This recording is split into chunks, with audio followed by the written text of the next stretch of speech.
हिंसा की अवधारणा में शामिल है शारीरिक हिंसा, मनोवैज्ञानिक हिंसा तथा संरचनात्मक हिंसा। आत्म हिंसा ऐसे किसी भी कृत्य को कह सकते हैं जो व्यक्ति की शारीरिक और मनोवैज्ञानिक एकता को खतरे में डालता है। यह रंगभेद या जातीयता हो सकती है, जबरदस्ती मजदूरी हो सकती है तथा नागरिकों को मौलिक अधिकारों से वंचित रखा जा सकना हो सकता है। हिंसा किसी व्यक्ति के द्वारा, व्यक्तियों के समूह के द्वारा, स्वयं राज्य वो द्वारा या संपूर्ण समाज के द्वारा की जा सकती है। अफ्रीका में हिंसा के कारण अनेक लोगों को गंभीर कष्ट सहन करने पड़े। एक अनुमान के अनुसार अकेले 1980 के दशक में हुई हिंसा में 30 लाख से अधिक व्यक्तियों को अपनी जान से हाथ धोने पड़े तथा लगभग 16 करोड़ लोगों को गृह युद्धों की यातनाएं झेलनी पड़ी। 1960 के पश्चात अफ्रीका में 19 गंभीर गृह युद्ध हुए और साथ ही 11 स्थानों पर नरसंहार हुए, जबकि संसार भर में इस प्रकार की कुल 24 घटनाएं घटीं। 14.2 हिंसा की परिभाषा। हिंसा की परिभाषा दो मुख्य वर्गों में की जा सकती है: प्रत्यक्ष हिंसा डायरेक्ट वायलेंस और संरचनात्मक हिंसा स्ट्रक्चरल वायलेंस। प्रत्यक्ष हिंसा किसी व्यक्ति के शरीर पर या उसकी मनोवैज्ञानिक एकता पर जानबूझकर किया गया प्रहार होता है। इसे सोनाटिक हिंसा सोमैटिक वायलेंस भी कहते हैं। जैसा कि पहले भी वर्णन किया गया है, यही हिंसा का सामान्य स्वरूप है। इसे आसानी से पहचाना जा सकता है तथा इसकी चर्चा विश्व भर में संचार माध्यमों के द्वारा की जाती है। इस श्रेणी में सभी प्रकार की हत्याएं होमिसाइड शामिल होती है, जैसे कि उपनिवेशों की व्यापक हत्या मासकर जो निर्दयी रूप से की गई हो। इसमें कुछ अन्य प्रकार की पाशविक हिंसा भी शामिल होती है, जैसे कि दारुण वेदना या यातना, बलात्कार, अपहरण तथा जबरदस्ती हटाया जाना। इन सभी पाशविक कृत्यों में मनुष्य को शारीरिक और मानसिक वेदना सहनी पड़ती है। हिंसा का यह रूप अफ्रीका में काफी प्रबलित है।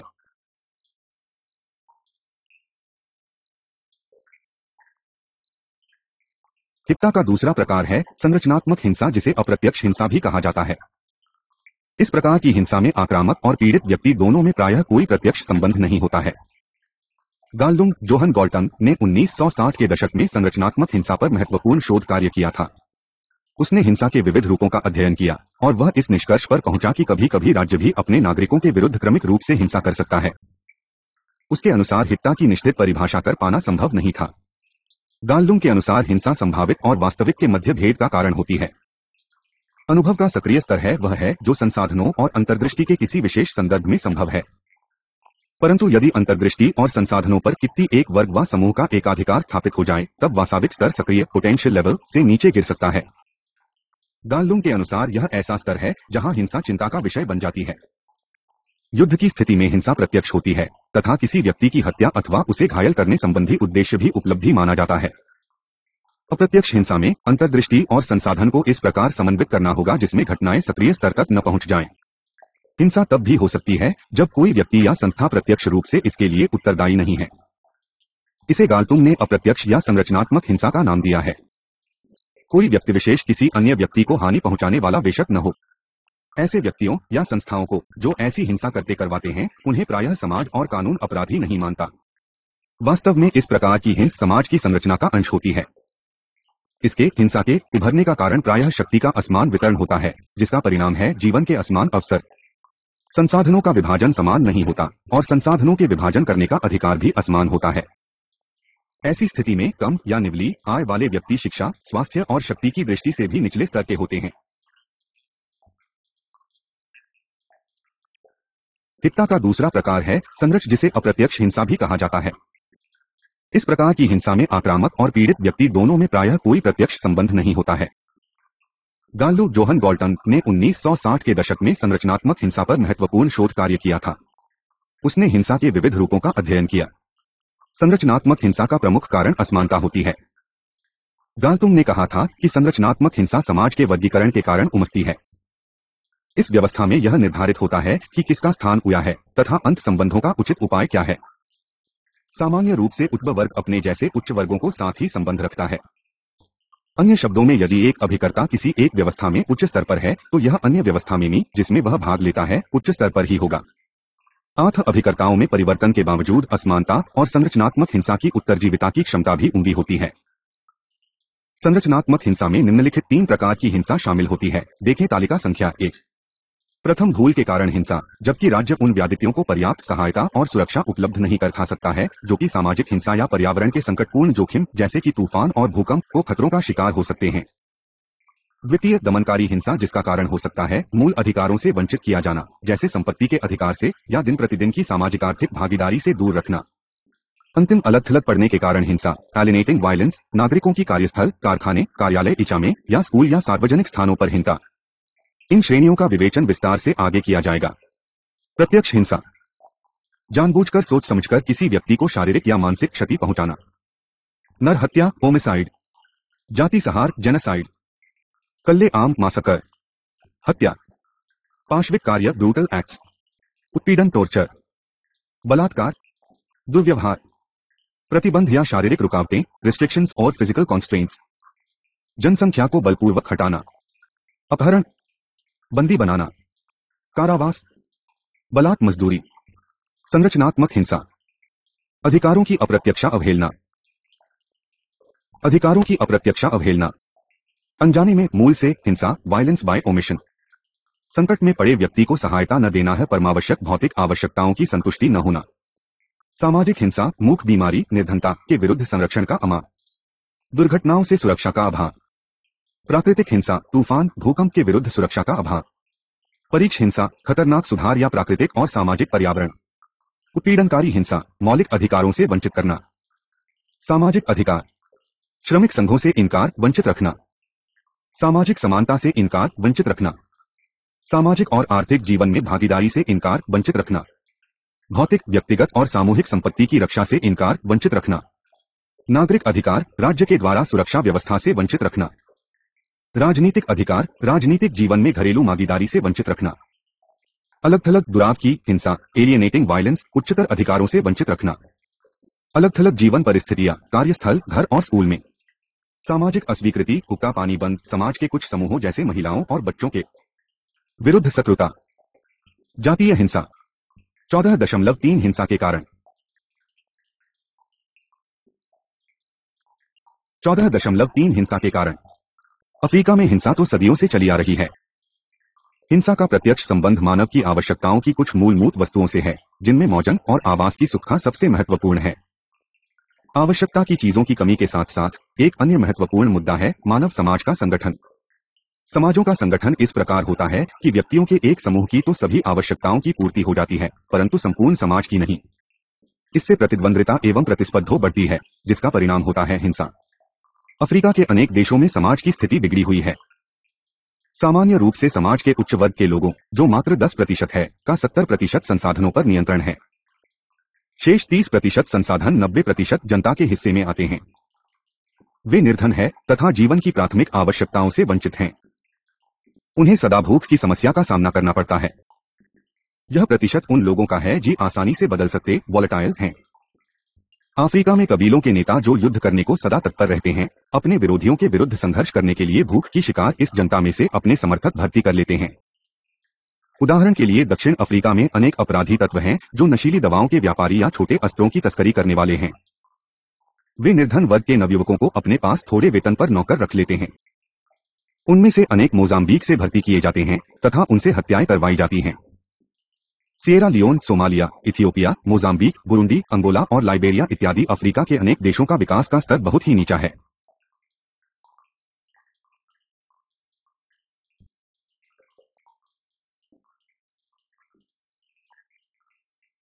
अफ्रीका में जातिवाद हिंसा का एक अन्य प्रमुख स्रोत है। यह सदा से तनाव का कारण रहा है, परंतु कुछ आधुनिक विद्वानों का मत अलग है। उनका मानना है कि यह आवश्यक नहीं कि जातीयता सांस्कृतिक प्रथाओं का परिणाम हो, परंतु यह तो जानबूझकर वैचारिक आधारित कृत्रिम रूप से निर्मित है। अभिजात्य लोग अपने स्वार्थ के लिए लोगों की जाति भावनाओं को कृत्रिम रूप से उभारकर जातीय हिंसा करवाते हैं। ऐसे अभिजन नेताओं को प्रेस और सरकार का समर्थन भी प्राप्त होता है। जातिवाद के अतिरिक्त हिंसा के अन्य स्रोत हैं गृह युद्ध तथा राजनीतिक प्रतिस्पर्धा। इनकी समीक्षा इस इकाई में आगे की गई है। 14.4 प्रत्यक्ष हिंसा, यह हिंसा का सबसे अधिक पाशविक रूप है। अफ्रीका निरंतर इस हिंसा की चपेट में रहता है। इसका अर्थ है प्रत्यक्ष शारीरिक आक्रमण, ताकि या तो शारीरिक घाव पहुंचाई जाए या फिर हत्या कर दी जाए। यह कार्य कोई व्यक्ति कर सकता है या कोई समूह। अफ्रीका में इस प्रकार की हिंसा प्रायः दो जातीय समूहों या दो राजनीतिक समूहों के बीच होती है। रवांडा और बुरुंडी समूहों वो मध्य हिंसा के विशेष उदाहरण हैं। इन दोनों देशों में दो परस्पर विरोधी जातीय समूह है, हुतू हुता और तुत्सी तत्सी। हुतू बहुसंख्यक समुदाय है, परंतु अल्पसंख्यक तुलसी समुदाय का अधिक शिक्षित होने के कारण दोनों देशों में समाज के अधिकांश पदों पर अधिकार है। ऐसा औपनिवेशिक शासन के समय ही हो गया था जब विदेशी शासकों ने तुलसी समुदाय को प्रोत्साहित किया। इस प्रतिस्पर्धा के भयंकर परिणाम के रूप में 1994 में दोनों समूहों में हिंसा भड़क उठी थी। खुलकर हुई लड़ाई में सैनिकों ने एक दूसरी जाति के सैनिकों के विरुद्ध शस्त्रास्त्रों का निसंकोच प्रयोग किया। अनेक दशकों तक दोनों जाति समूहों के बीच तनाव बना हुआ था, परंतु 1994 की हिंसा में बहुसंख्य हुतू समुदाय ने सुनियोजित रूप से तुलसी समुदाय के लगभग 5 से 10 लाख तक लोग और उदार हुतू व्यक्तियों का भी नरसंहार कर दिया। उसके बाद तुत्सी नेतृत्व वाली छापामार सेना रवांडा पैट्रियोटिक फ्रंट RPF ने बदले की कार्रवाई में हुतू राष्ट्रपति की हत्या करके स्वयं सत्ता पर कब्जा कर लिया। में हुए अनेक गृह युद्ध भी हिंसा का अन्य प्रमुख कारण हैं। अंगोला में 20 वर्ष तक चले विश्व के सबसे लंबे गृह युद्ध ने समाज का समस्त तानाबाना ध्वस्त कर दिया। यह गृह युद्ध 1975 में सत्ता पर कब्जा करने के लिए उस समय आरंभ हुआ था, जब तत्कालीन औपनिवेशिक शासक पुर्तगाल ने यह घोषणा की थी कि वह अंगोला की सत्ता वहां की जनता को हस्तांतरित करेगा, न कि किसी भी राजनीतिक दल को।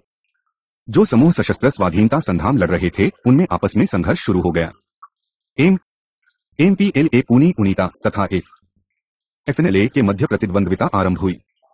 स्वतंत्रता संग्राम करने वाले तीनों गुटों ने इस बात के भरसक प्रयास किए कि स्वतंत्रता के लिए निर्धारित दिन 15 नवंबर 1975 तक राजधानी लुआंडा पर उनका अधिकार हो जाए। को लुआंडा को अपने कब्जे में लेने में सफलता मिली और उसने वहां अपनी सरकार की स्थापना कर ली।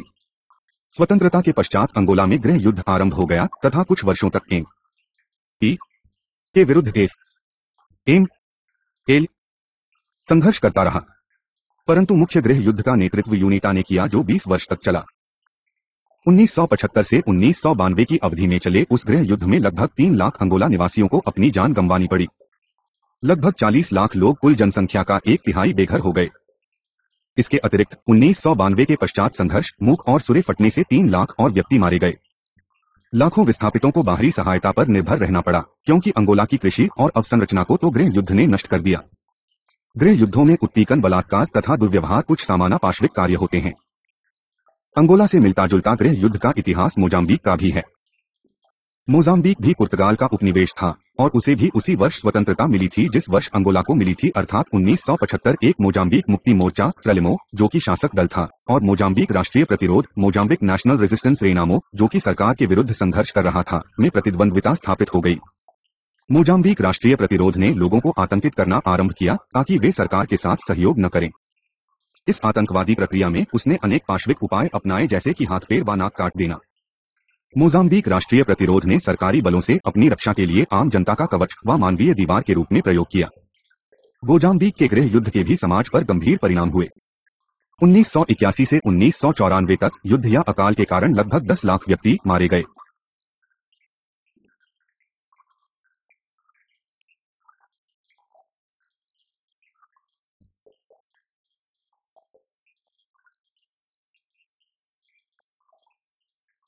अफ्रीका के राज्यों में राजनीतिक प्रतिद्वंद्विता प्रायः हिंसात्मक रूप ग्रहण कर लेती है। लड़ाकू कबीलों वो लोग जनसभाओं में अपनी शक्ति का प्रदर्शन करने के लिए प्रायः अपने औजारों का प्रदर्शन करते हैं।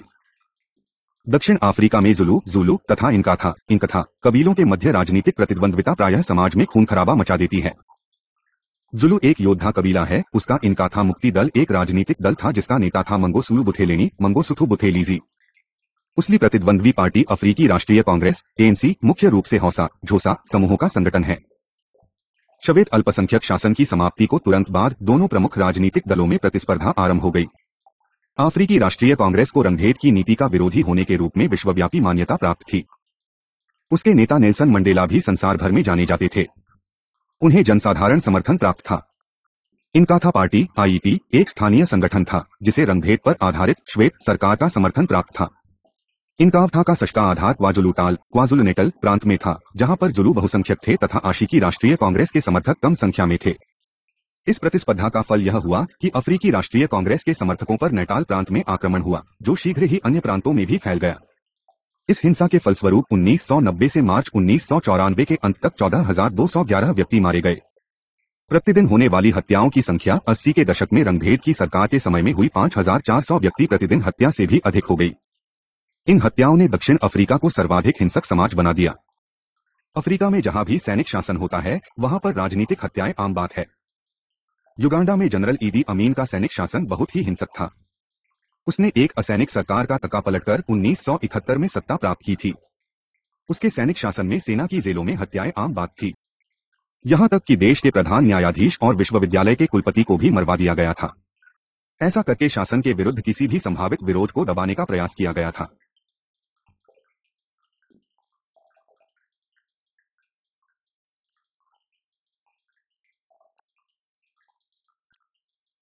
काल में भी प्रत्यक्ष हिंसा प्रचलित थी। जब नामीबिया जर्मनी के औपनिवेशिक शासन के अधीन था तब बड़े पैमाने पर जाति संहार जेनोसाइड होता था। सन 1884 के बर्लिन सम्मेलन में नामीबिया पर जर्मनी का औपनिवेशिक शासन स्वीकार किया गया था। नामीबिया उस समय जर्मन दक्षिण पश्चिमी अफ्रीका कहलाता था। वहीं प्रथम विश्व युद्ध में जर्मनी की पराजय के साथ औपनिवेशिक शासन समाप्त हुआ। इसके बाद यहां दक्षिण अफ्रीका का मैनीट स्थापित हुआ। औपनिवेशिक शासन में जर्मनी ने हेरेटीज हेरोरोज विरोधियों का क्रूरता से दमन किया गया। जर्मन शासकों ने जाति संहार का मार्ग अपनाया और केंद्रीय तथा दक्षिणी नामीबिया की लगभग 60% जनता को मौत के घाट उतार दिया। 14.5 मूल से अनजाने में हिंसा, वायलेंस बाय ओमिशन। इस हिंसा से अभिप्राय उस स्थिति से है जिसमें सहायता के अभाव में मानव संकट में पड़ जाते हैं। राज्यों के पास नागरिकों की सहायता करने के लिए संसाधन और मानव शक्ति दोनों होते हैं ताकि उन व्यक्तियों की सुरक्षा की जा सके जो प्राकृतिक या मानवजनित आपदाओं के शिकार हो जाते हैं। अल्पसंख्यक समूहों के विरुद्ध बहुसंख्यकों की हिंसा को रोकने के लिए पुलिस को तुरंत हस्तक्षेप करना चाहिए ताकि अल्पसंख्यकों की रक्षा हो सके। उसी प्रकार ऐसी प्राकृतिक आपदाओं के समय जिनका पूर्वानुमान लगाया जा सकता है, राज्य को तुरंत आपातकालीन उपाय करने चाहिए ताकि नागरिकों की सुरक्षा सुनिश्चित की जा सके। यदि राज्य ऐसे उपाय करने में विफल रहता है जो उसके वश में है और नागरिक सुरक्षित नहीं रह पाते तब यह अनजाने में या भूल से हुई हिंसा मानी जाती है। अफ्रीका में मुखमरी अनजाने में हुई हिंसा का एक प्रमुख उदाहरण है। इसे आधुनिक समय की शांत या चुपचाप की हिंसा साइलेंट वायलेंस कहा जाता है। प्रत्येक प्राकृतिक आपदा, बाढ़, भूकंप इत्यादि के बाद अनेक अवसरों पर लोग पौष्टिक आहार से वंचित रहते हैं या फिर अनेकों की मृत्यु भी हो जाती है। बल्कि अफ्रीका में प्रायः ऐसा इसलिए नहीं होता क्योंकि पर्याप्त खाद्य पदार्थ उपलब्ध नहीं होते, बल्कि ऐसा अनेक सामाजिक राजनीतिक कारणों से होता है। बियाफ्रा संघर्ष के समय नाइजीरिया की संघीय सरकार ने जानबूझकर पृथकतावादी इबो जनता को भूख से तड़पाकर मक्खिया दिया था। 14.6 परोक्ष हिंसा मीडिएटेड वायलेंस।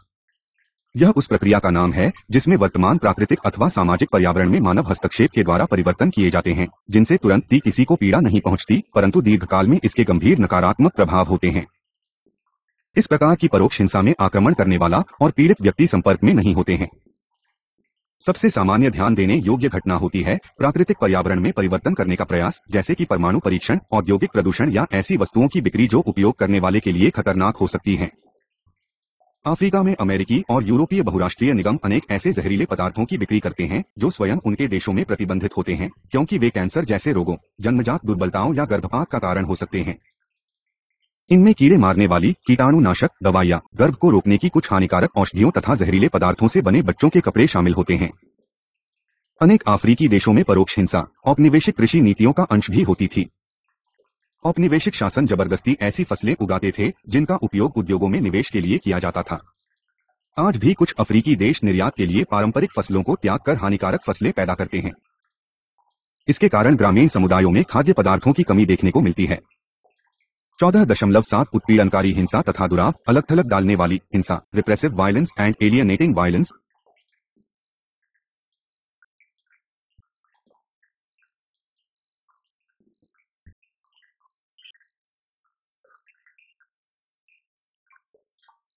पीड़नकारी हिंसा का अर्थ है ऐसी परिस्थितियां जिनसे उत्तरजीविता सर्वाइवल तो प्रभावित नहीं होती, परंतु अन्य मौलिक अधिकारों से वंचित रखा जाता है।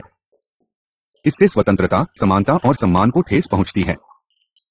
अलग थलग दुराव की हिंसा से अभिप्राय है किसी व्यक्ति को उसके उच्चतर अधिकारों से वंचित रखना, जैसे कि भावुक, सांस्कृतिक था बौद्धिक विकास। व्यक्ति के सुख के लिए यह आवश्यक है कि उसकी गैर भौतिक आवश्यकताओं की पूर्ति भी हो। दुराव की हिंसा एलियनेटिंग वायलेंस का एक रूप जातीय परिवर्तन एथनोसाइड है। इसका अर्थ है ऐसी नीतियों या कार्य जिनसे किसी समूह की पहचान से संबंधित वर्तमान मौतिक या सामाजिक परिस्थितियों में परिवर्तन करना। दक्षिण अफ्रीका में रंगभेद अपार्टाइड की नीति पर आधारित पूर्व सरकार इस प्रकार की हिंसा का एक श्रेष्ठ उदाहरण थी। उसने अनेक कानून बनाकर काले वर्ग के लोगों को मौलिक अधिकारों से वंचित किया तथा उनका जीवन असहनीय बना दिया। दक्षिण अफ्रीका में श्वेत वर्चस्व 1652 में आरंभ हुआ था जब पहली उच्च हॉलैंड की बस्ती स्थापित की गई, जिसे बाद में बोअर्स अथवा अफ्रीकानर्स कहा गया। डच प्रवासियों की प्रवृत्ति आरंभ से ही शोषण करने की थी तथा उन्हें अधिकाधिक भूमि के स्वामित्व का लोभ था। अंग्रेज उनके साथ 1775 में शामिल हुए। उनके बीच वर्चस्व के लिए कई युद्ध हुए। इनमें सबसे प्रमुख था 1899 से 1902 हुआ आंग्लो-बोअर्स एंग्लो-बोअर्स युद्ध, जिसमें बोअर्स की पराजय हुई। अंततः काले लोगों का जीवन दूभर बनाने के लिए अंग्रेज और बोअर्स इकट्ठे हो गए तथा उन्होंने 1910 में दक्षिण अफ्रीकी संघ यूनियन ऑफ साउथ अफ्रीका नामक देश की स्थापना की। नई श्वेत सरकार ने समाज को दो वर्गों, श्वेत और श्याम वर्ग के लोगों में विभाजित कर दिया। इस सरकार का सबसे दमनकारी कदम था काले लोगों से उनकी भूमि छीनना। सरकार ने 1913 का भूमि कानून पारित किया, जिसने काले वर्ग के लोगों से भूमि का स्वामित्व छीन लिया। इस प्रकार श्वेत, जिनकी कुल जनसंख्या केवल 13% थी, उन लोगों का 87% भूमि पर अधिकार प्राप्त हो गया तथा काले लोग, जिनकी संख्या कुल आबादी का 76% थी, 11% एशियाई लोगों को मिलाकर उनके पास केवल 13% भूमि बच गई। जिस भूमि पर श्वेत लोगों ने अधिकार किया वह चनी थी, उसमें सोने और हीरे की खानें थीं तथा अच्छी कृषि योग्य भूमि थी। अश्वेतों काले लोगों को बंजर भूमि दे दी गई। इससे कृषि पर आधारित अश्वेत जनता की तो कमर ही टूट गई। इस कानून का मुख्य लक्ष्य किसानों, काले वर्ण के, को भूमि से वंचित करना और उन्हें सोने तथा हीरे की खानों में श्रमिकों के रूप में काम करने के लिए बाध्य करना था। श्वेत लोगों को सस्ते खान मजदूर चाहिए थे, वे उन्हें मिल गए। भूमि कानून को और कठोर बनाने के लिए 1930 में देशी शहरी क्षेत्र संशोधन अधिनियम पारित किया गया, जिसने शहरी क्षेत्रों में काले वर्ण के लोगों के प्रवेश पर प्रतिबंध लगा दिया।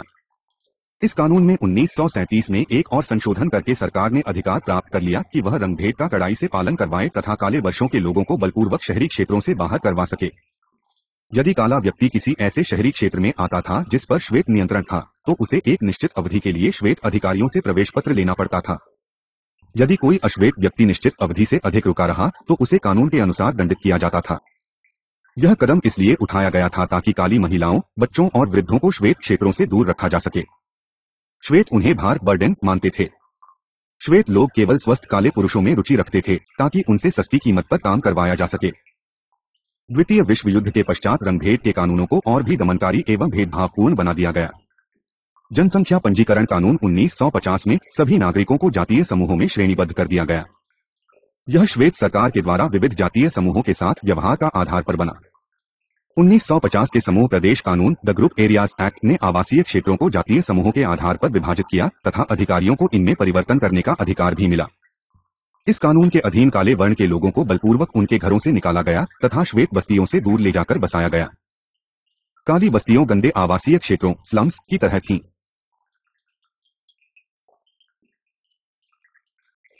सन 1927 के अनैतिकता कानून ने श्वेतों और कालों के मध्य विवाह को अपराध घोषित कर दिया। इस कानून में 1949 में एक संशोधन करके श्वेतों, काले लोगों तथा अन्य जातीय समूहों जैसे भारतीयों को विवाहों पर भी प्रतिबंध लगा दिया। ऐसा जातीय शुद्धता के लिए किया गया तथा मिश्रित मिक्स्ड ब्लड की संतानों को श्वेतों से अलग रखा गया।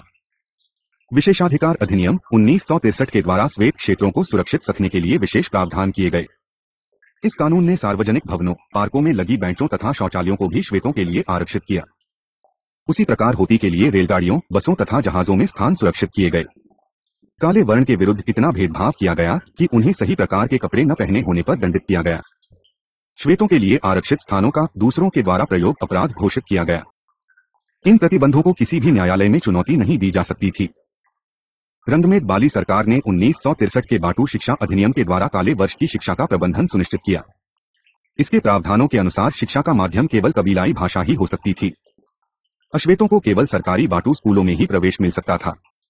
उसी प्रकार 1959 में विश्वविद्यालय शिक्षा अधिनियम की समय सीमा बढ़ाए जाने के समय काले वर्ण के लोगों को केवल उन्हीं विश्वविद्यालयों में प्रवेश के लिए बाध्य किया गया जो अश्वेतों के लिए ही स्थापित किए गए थे। अशोक जनता की वित्तीय स्थिति प्रबंधन का अधिकार भी सरकार के हाथ में आ गया। यदि किसी व्यक्ति के किसी विश्वविद्यालय में प्रवेश पर सरकार को आपत्ति होती थी तो उसके प्रवेश को रद्द कर दिया जाता था। इसका उद्देश्य राजनीतिक रूप से विद्यार्थियों को कॉलेजों से बाहर रखना था। इसका एक गंभीर रूप औरतों को मौलिक अधिकारों से वंचित करके उन्हें राजनीतिक और मजदूर संघों की गतिविधियों से भी वंचित रखना था। सरकार ने 1956 में एक कानून इंडस्ट्रियल कॉन्सिलिएशन एक्ट बनाकर अश्वेत लोगों के श्रमिक आंदोलनों पर रोक लगाने का अधिकार प्राप्त कर लिया। सरकार जातीय आधार पर नौकरियां आरक्षित कर सकती थी। तकनीकी और प्रबंधन संबंधी नौकरियों, जहां आकर्षक वेतन मिलता है, केवल श्वेत लोगों को ही दी जाती थीं। दंगा विरोध कानून 1956 के द्वारा सार्वजनिक सभाओं पर रोक लगा दी गई। यह भी श्रमिक संघों पर आघात था। एक कानून बनाकर 1963 में सभी प्रकार की हड़ताली पर रोक लगा दी गई। यह केवल अफ्रीकियों के लिए प्रतिबंध था और हड़ताल पर जाना अब अपराध घोषित कर दिया गया था। अश्वेतों के लिए राजनीतिक गतिविधियों पर पूर्ण प्रतिबंध था। सत्याग्रह को अपराध करार दिया गया। अपराधियों को 3 वर्ष तक कारावास का दंड दिया जा सकता था, 10 कोड़े तक मारे जा सकते थे तथा जुर्माना भी किया जा सकता था। दक्षिण अफ्रीका में साम्यवादी आंदोलन भी प्रबल था। सरकार ने 1950 में साम्यवादी कार्यवाहियों संबंधी एक कानून पारित किया तथा दक्षिण अफ्रीका कम्युनिस्ट पार्टी पर प्रतिबंध लगा दिया। कोई भी व्यक्ति इस पार्टी का सदस्य या पदाधिकारी नहीं हो सकता था। आरोपियों को स्वयं को निर्दोष सिद्ध करना होता था। अपराधियों को अपनी संपत्ति में हाथ धोना पड़ सकता था। अफ्रीकी राष्ट्रीय कांग्रेस रंगभेद के विरुद्ध आंदोलन में अग्रणी भूमिका निभा रही थी। सरकार ने 1960 में गैरकानूनी गतिविधि अधिनियम अनलॉफुल एक्टिविटीज एक्ट नाक कानून के द्वारा अफ्रीकी राष्ट्रीय कांग्रेस तथा अन्य दलों पर प्रतिबंध लगा दिया। राष्ट्रपति को यह अधिकार था कि वह किसी भी संगठन को बिना किसी पूर्व सूचना के अवैध घोषित कर सकता था। इस कानून के पारित होने के 24 घंटे के भीतर ही अफ्रीकी राष्ट्रीय कांग्रेस को प्रतिबंधित घोषित कर दिया गया। यह प्रतिबंध लगभग 30 वर्ष तक जारी रहा। इन सबके अतिरिक्त 1953 के एक कानून ने राष्ट्रपति की अधिकार दिया था कि यह पूरे देश या उसके किसी भाग में आपातकाल की घोषणा कर सकता था। आपातकाल में किसी भी व्यक्ति को बिना वारंट के बंदी बनाकर नजरबंद किया जा सकता था। आपातकाल का समय अति हिंसात्मक था।